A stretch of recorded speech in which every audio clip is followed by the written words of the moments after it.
প্রাগৈতিহাসিক কালে বিবাহ বলতে কোনো প্রথা ছিল না। মানুষ যথেচ্ছা যৌন স্বাধীনতা ভোগ করত। গোত্রের পুরুষেরা নারীদের সাথে খাদ্য ও যৌনতা শেয়ার করত। পুরুষেরা যখন শিকারে যেত তখন কখনো কখনো শিকার করতে গিয়ে সে অন্য গোত্রের সাথে মিশে যেত। এই সময় পুরুষটির যদি কোনো নারী সঙ্গ দরকার হতো তখন ওই গোত্রের নারীর সাথে সে যৌনতা করতে পারত, তবে বিনিময়ে তাকে শিকারের কিছু অংশ দিতে হতো। নৃবিজ্ঞানীদের মতে এখান থেকেই পতিতাবৃত্তি শুরু।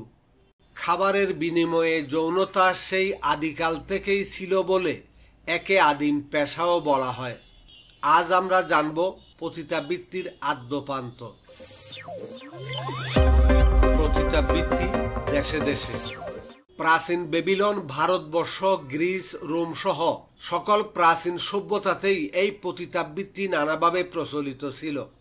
প্রাচীন বেবিলনে পতিতাবৃত্তিকে পুণ্যের কাজ বলে মনে করা হতো, আর এই কারণে প্রত্যেক বাড়ি থেকে প্রত্যেক নারীকে জীবনে অন্তত একবার টাকার বিনিময়ে যৌনতা করতে হতো মন্দিরে গিয়ে। ঐতিহাসিক হেরোডেটাস তার বর্ণনায় লিখেছেন, বেবিলিয়নদের রতিদেবী মাইলাত্থা দেবীর মন্দিরে প্রত্যেক নারীকেই বছরে অন্তত একবার যেতে হতো। তারা মন্দিরে লাইন ধরে বসে থাকত।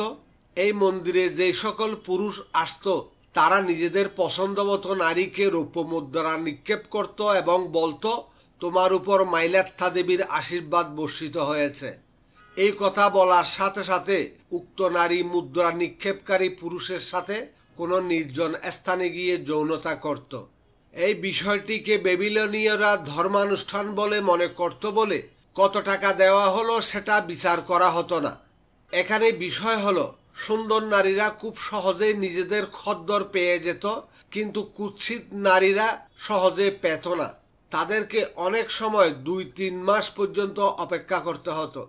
আর যতদিন পুরুষের সাথে মিলিত হতে না পারত ততদিন ঘরে ফেরার নিয়ম ছিল না। পৃথিবীর প্রথম লিখিত আইন হাম্বুরি আইনেও পতিতাবৃত্তির কথা উল্লেখ আছে। তাদের অধিকার সম্পর্কে বলা হয়েছে এই আইনে, গ্রিক দেবী ভেনাস ও আফ্রিদিকে পতিতাদের প্রতীক হিসাবে উল্লেখ করা হয়। এই দুজনের মূর্তি প্রকাশ্যে পূজা করা হতো, আর এই পূজার ব্যয়ভার বহন করা হতো মন্দিরের পতিতাদের আয়ের টাকা থেকে। প্রতি মাসের ৪র্থ দিনে এই পূজা করা হতো। কোরিন্থ মন্দিরে 1000-এর উপরে পতিতা থাকত, কারণ বাবা মারা তাদের মেয়েদের মন্দিরে উৎসর্গ করতেন এবং পুণ্য লাভের আশায় তারা পতিতাবৃত্তি করত। গ্রিক দার্শনিক সোলন আইন প্রণয়ন করেন যে পতিতারা রাষ্ট্রের সম্পদ হিসেবে বিবেচিত হবে এবং এদের আয়ের টাকা দিয়েই আফ্রিদির মন্দির নির্মাণ ও সংস্কার করা হবে। সোলনের সময় গ্রিসের নারীরা স্বেচ্ছায় মন্দিরে আসত না। বিজিত অঞ্চলের সকল নারীকেই জোর করে মন্দিরে রাখা হতো পতিতাবৃত্তির জন্য। খদ্দরকে আকৃষ্ট করার জন্য তারা রাস্তার পাশে নগ্ন হয়ে দাঁড়িয়ে থাকত। হেতায়ারা নামে এক শ্রেণীর উঁচু দরের পতিতা ছিল গ্রিসে। এরা ছিল গ্রিসের কবি, দার্শনিক, সেনাপতি, রাজপুরুষের ভোগের সামগ্রী। যেহেতু এরা প্রভাবশালী মানুষের মনোরঞ্জন করত, তাই তাদের অতি সুন্দরী, শিক্ষিত ও শৈল্পিক মনের অধিকারী হতে হতো। প্রাচীন রোমের পতিতাদের অধিকাংশই ছিল বিজিত অঞ্চলের নারীরা। রোমান সাম্রাজ্যের চরম উন্নতির সময় নারী পুরুষ একত্রে উলঙ্গ অবস্থায় গোসল করার প্রথা চালু হয়। এর ফলে সমগ্র ইটালি জুড়ে অনেক হাম্মামখানা তৈরি হয়। মূলত এই হাম্মামখানাগুলি ছিল যৌনাচারের কেন্দ্র। ওই সময় রোমে পতিতাবৃত্তি এত প্রসার হয়েছিল যে সার্কাস, থিয়েটার, মেলা, তীর্থস্থানগুলো গণিকাতে পরিপূর্ণ থাকত। পতিতারা স্বাধীনভাবে রাস্তায় ঘুরে বেড়াত। সকলেই বিনোদনের কেন্দ্র হিসাবে হাম্মামখানা ও বারঙ্গনা ভবনগুলোকেই বুঝত। এই সময় এই হাম্মামখানা ও বারঙ্গনা ভবনগুলোতে অনেক বিবাহিত পুরুষ নিজেদের স্ত্রীকে বিক্রি করে দিত। বড় বড় সম্রাটের স্ত্রীরাও নির্জন স্থানে বাড়ি ভাড়া করে সম্রাটের অজ্ঞাতে পতিতাবৃত্তি করত। সম্রাট ক্লাডিয়াসের স্ত্রী মোনালিসা এই অপরাধে সম্রাটের আদেশে নিহত হন।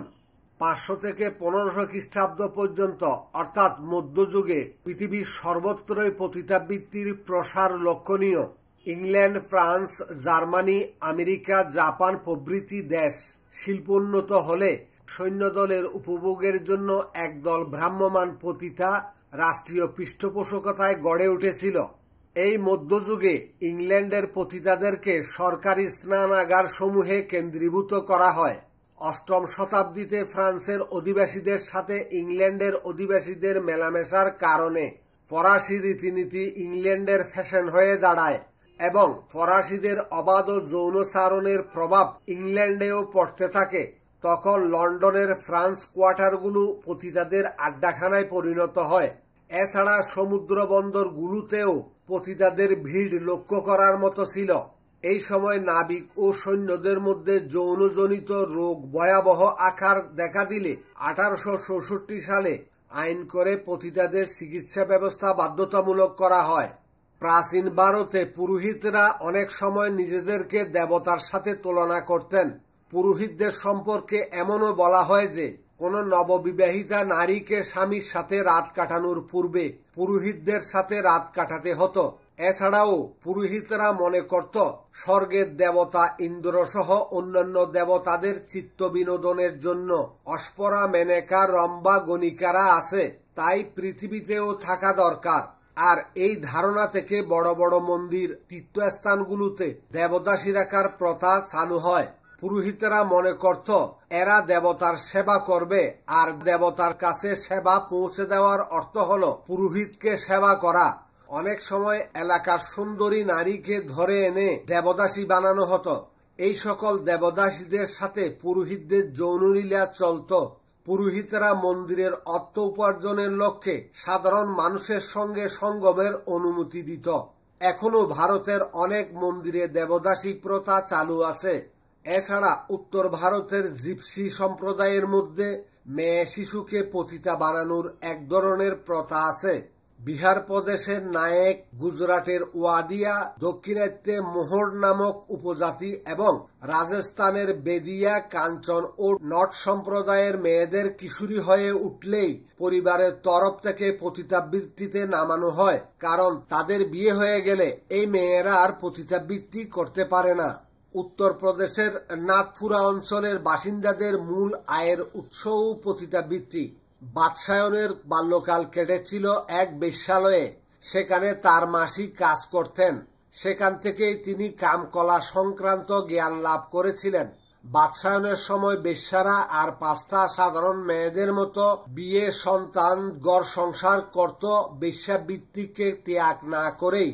কিন্তু বিয়ের পর প্রথম 1টা বছর স্বামী ছাড়া অন্য কোনো পুরুষের সাথে যৌন মিলন করা নিষিদ্ধ ছিল। বিয়ের 1 বছর অতিক্রান্ত হওয়ার পর বেশ্যাবৃত্তিতে তাদের আর কোনো বাধা থাকত না। কৌটিল্য অর্থাৎ চাণক্যের অর্থশাস্ত্র থেকে পতিতা ও পতিতাবৃত্তি সংক্রান্ত প্রাচীন ভারতবর্ষের যে চিত্র পাওয়া যায় তা হল সেই সময় পতিতাবৃত্তি শিল্পের পর্যায়ে উন্নীত হয়, অর্থাৎ দেহ ব্যবসা ছিল সম্মানিত পেশা। নবাব সিরাজদৌল্লার পতনের পর পতিতারা ভারতবর্ষের বিভিন্ন অঞ্চল থেকে কলকাতার সোনাগাছিতে আমদানি হতে থাকে। ইংরেজ এবং তাদের রাজকর্মচারীদের মনোরঞ্জনের জন্যই বিভিন্ন প্রদেশ থেকে বেশ্যাদেরকে ঝাঁকে ঝাঁকে এই বাংলায় নিয়ে আসা হয়।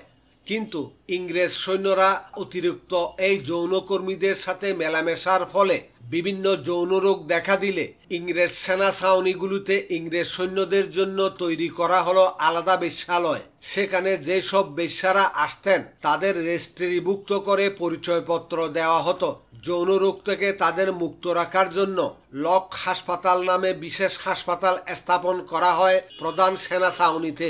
ব্রিটিশ আমলের পরিসংখ্যানে দেখা যায় 1853 সালে কলকাতা শহরে 4049টি বেশ্যাগৃহ ছিল, যাতে বাস করছিল 12,419 জন যৌনকর্মী।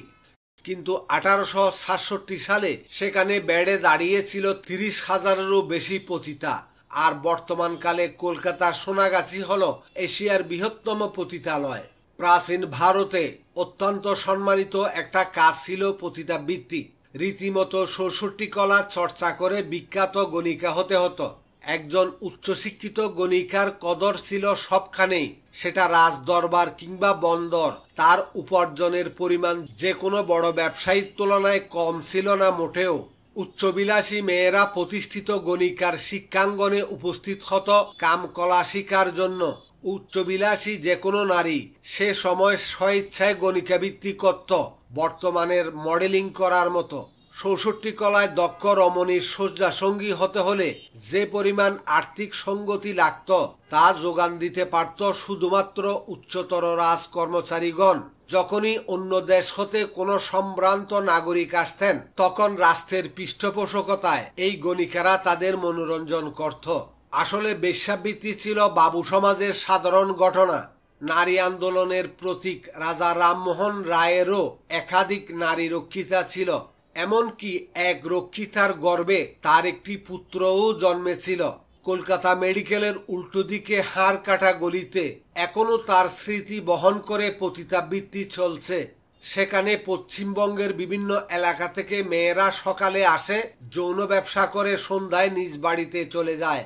সাহিত্যিক মীর মোশাররফ হোসেন নিয়মিত বেশ্যাপাড়ায় যেতেন, তা তিনি নিজেই তার ডায়েরিতে লিখে গেছেন। মরমী কবি হাসান রাজা এবং কথা সাহিত্যিক শরৎচন্দ্র চট্টোপাধ্যায়ের নিয়মিত ভাড়া করা ঘর ছিল পতিতালয়ে। আর নিষিদ্ধ পল্লীতে গমনের ফলে রবীন্দ্রনাথের সিফিলিস রোগে আক্রান্ত হওয়ার খবর তার জীবদ্দশাতেই বসুমতী পত্রিকাতে প্রকাশিত হয়েছিল। বাংলাদেশের যশোর শহরে পতিতাবৃত্তির ইতিহাস রয়েছে ৫০০ বছরের। মুঘল সম্রাট আকবরের শাসনামল থেকেই যশোর শহরে চলে আসছে পতিতাবৃত্তি, যা এখনো আছে। হিন্দুরা মনে করে বেশ্যারা এই সমাজকে নির্মূল করে, আর সেই কারণেই দুর্গাপূজার সময় বেশ্যা দরজার মাটি অপরিহার্য হয়। পতিতালয় না থাকায় অবৈধ সম্পর্কের স্বর্গরাজ্য হয়ে যায় গুজরাট। গুজরাটে প্রতি বছর অসংখ্য সংখ্যক পুরুষ পিতৃত্ব নির্ণয়ের জন্য ডিএনএ টেস্ট করার আবেদন করেন। তাদের মধ্যে ৯৮% ক্ষেত্রেই দেখা যায় সন্তানটি অবৈধ সম্পর্কের ফসল।